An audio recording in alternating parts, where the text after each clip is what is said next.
সবাইকে নিয়ে আসবো। আমরা মনে করি যারাই বাংলাদেশকে অকার্যকর রাষ্ট্র পরিণত করার জন্য বিভিন্ন মানুষের প্ররোচনায় অর্থ নিয়ে চেষ্টা করেছে, তারা অতীতেও সফল হয় নাই, এখনো সফল হবে না, ভবিষ্যতে সফল হবে। আমরা সেই লক্ষ্যেই আমরা কাজটা করছি এবং আমরা সবাইকে কিন্তু আপনি দেখেন একে আমরা অনেককেই গ্রেফতার করেছি এই ঘটনা যারা সংশ্লিষ্ট ছিল এবং আরো যাদের নাম আমরা পেয়েছি।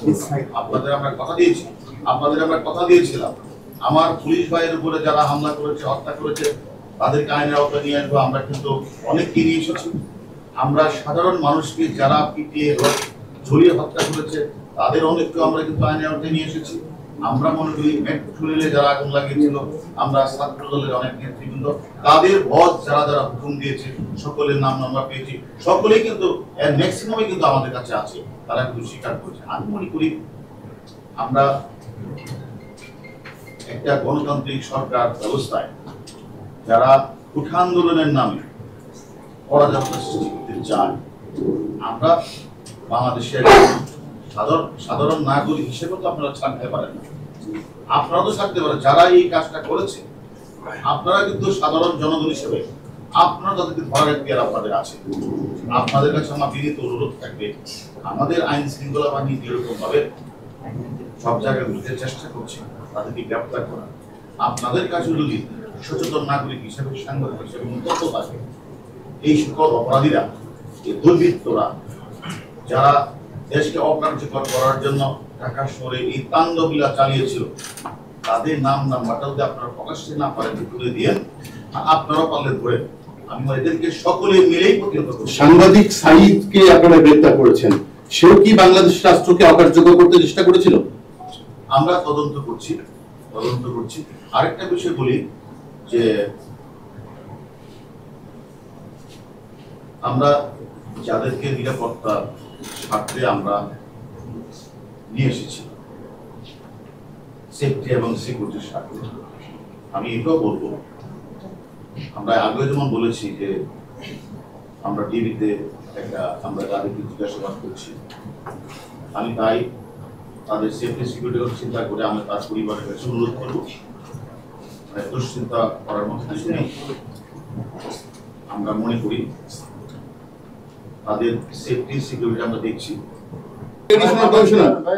আপনারা আজকে 4 জনকে গ্রেফতার করে বলছেন যে মেট্রো রেলে তারা হামলা চালিয়েছে, তারা সবাই জাতীয়তাবাদী ছাত্র দলের নেতা এবং এই ঘটনাটি ছাত্র শিবির জামাত করেছে, বিএনপি করেছে। 5 দিন আগে এলিট ফোর্স আরিফুল ইসলাম নামে একজনকে গ্রেফতার করে তাকে ভিডিও ফুটেজে দেখিয়েছে এবং সে হচ্ছে ভিপি নূরের যে রাজনৈতিক দল তার কর্মী, যুগ্ম সদস্য সচিব তারেক রহমানের সাথে আরিফুল ইসলাম মেট্রো রেলে আগুন ধরিয়েছে। আপনারা তাদের কোনো সম্পৃক্ততা পাচ্ছেন না এবং এলিট ফোর্স র্যাব আপনারা যাদের কথা বলছেন তাদের কোনো সম্পৃক্ততা পাচ্ছে না, তাহলে কি বৈপরীত্য আছে কেন? আপনারা কি ভিপি নূরকে বাঁচাতে চাচ্ছেন? সেখানে আমরা আরিফ যে আপনি যার কথা বলছেন তারেক কথা বলছেন, আরিফুল ইসলাম, আমি আপনাদের বলছি অন্য কে কি বললো সেটা না। এখানে যেহেতু হাজার মানুষ অংশগ্রহণ করেছে এই ধ্বংসলীলা, তারা মেট্রো রেলে কাজীপাড়া এবং হাজার মানুষ অংশগ্রহণ করেছে। এখানে বিভিন্ন দলের থাকতে পারে, আমরা যাদেরকে গ্রেফতার করেছি তারা নেতৃত্ব দিয়েছে এবং তারা এই কাজটি করেছে, তারা স্বীকারোক্তি আমাদের কাছে প্রদান করেছে, আপনাদের আমরা সেটা বলেছি। আমার মনে করি এখানে অন্যান্য জামাত শিবির চক্রের গ্রুপ থাকতে পারে, সেখানে ভিপি নূরের চক্র থাকতে পারে। আমরা কিন্তু ভিপি নূরকেও নিয়ে আসছি রিমান্ডে, আমরা তারেককেও নিয়ে আসছি। আমরা একই ঠাট্টা মশকরা করেন না। আন্দোলন হচ্ছে হত্যাকারীর বিচারের দাবিতে, আন্দোলন হচ্ছে গণরুম কেন্দ্রিক যে টর্চার সেল। পৃথিবীতে কোনো বিশ্ববিদ্যালয় আছে নাকি, চ্যালেঞ্জ করলাম, পৃথিবীতে কোনো বিশ্ববিদ্যালয় আছে নাকি যে বিশ্ববিদ্যালয় প্রতিটা ছাত্রাবাস টর্চার সেল রয়েছে?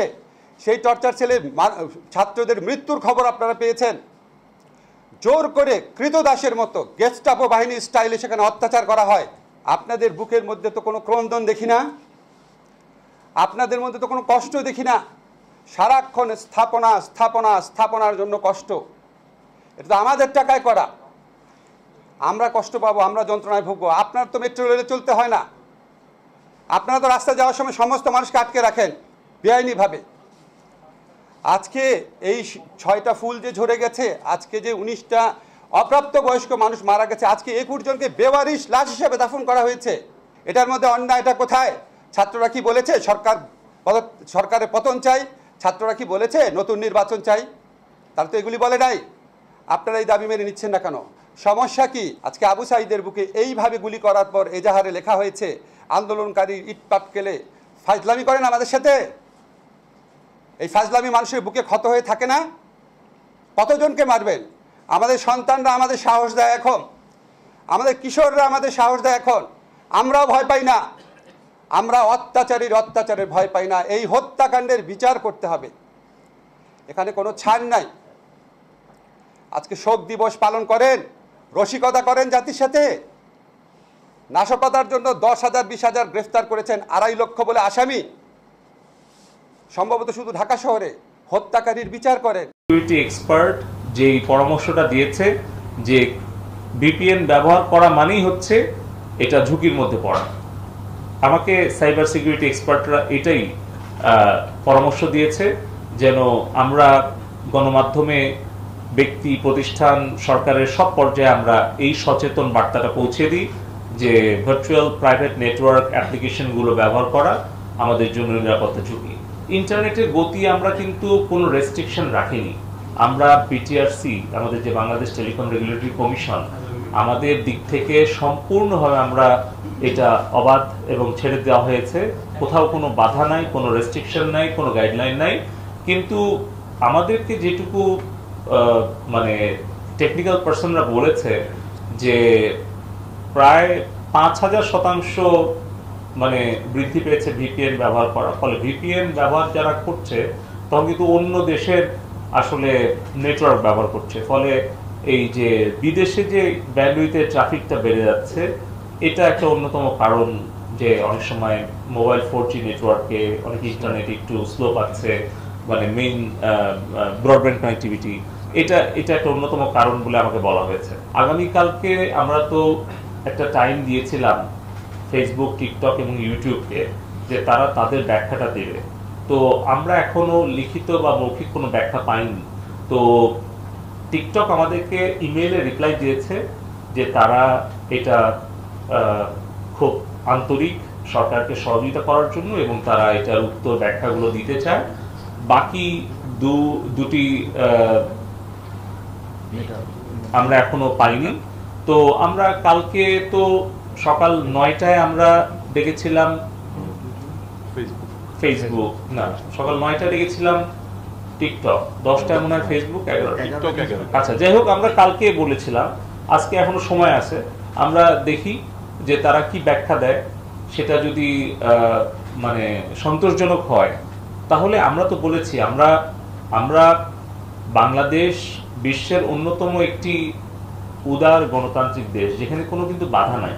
আপনি বিশ্বের যদি সবচেয়ে বেশি সময় ধরে ইন্টারনেট বন্ধ রাখা কিংবা বিভিন্ন অ্যাপ্লিকেশন ব্লক করে রাখা, সেই তালিকায় স্ট্যাটিস্টিটা মানে ওটা কি বলে, ওই যে একটা ওয়েবসাইট আছে স্ট্যাটিস্টাতে আপনি যে সার্চ করেন তাহলে দেখবেন টপ 10 কান্ট্রির মধ্যে বাংলাদেশ নাই। আমাদের কিন্তু সেই অবস্থানে আমরা আছি। তবে আমরা শুধু তাদেরকে জিজ্ঞেস করেছি যে বাংলাদেশের সংবিধান, বাংলাদেশের আইন এবং তাদের নিজেদের পলিসি এবং স্ট্যান্ডার্ড যেটা আছে, তাদের কমিউনিটি স্ট্যান্ডার্ড, সেটা তারা অনুসরণ করে কিভাবে বাংলাদেশের সাইবার স্পেস তারা ব্যবহার করতে চায়।